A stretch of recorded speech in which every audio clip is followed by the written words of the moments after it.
AIMIM के जो प्रदेश अध्यक्ष हैं शौकत अली ने इस देश के खलनायकों को राष्ट्रनायक बताना चाहता है।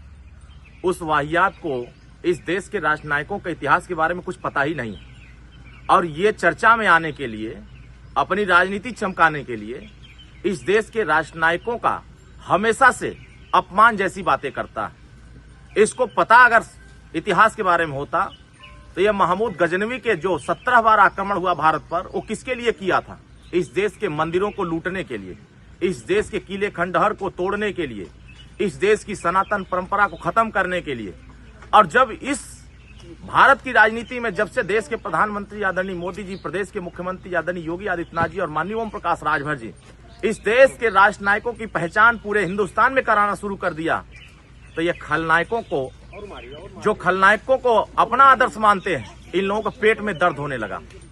माननीय ओम प्रकाश राजभर जी लंबे समय से 2002 से यह बात कहते आ रहे हैं, 585 राजाओं में 165 राजा राजभर समाज के इस देश की रक्षा किए।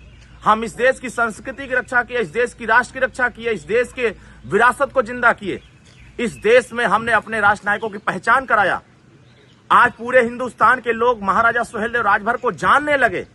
तो ऐसे खलनायकों को, जो इस देश में उग्रवादियों का समर्थन करते हैं, जो आतंकवादियों का समर्थन करते हैं, जो इस देश में विदेशी आक्रांताओं का चमचागिरी करते हैं, ऐसे लोग अकबर को अपना महान मानते हैं।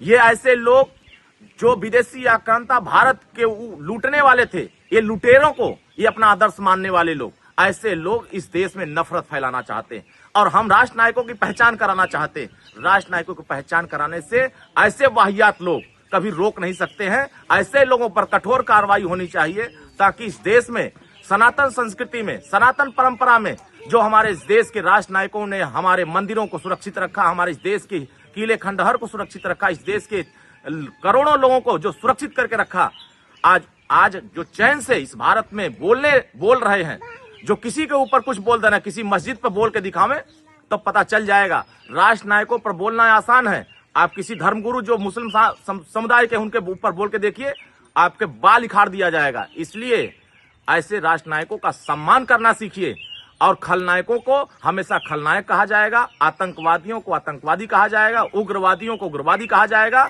उनको कभी राष्ट्रनायक नहीं कहा जाएगा। इसीलिए बहराइच में 10 जून को महाराजा सुहेलदेव राजभर का विजय दिवस मनाया जाएगा।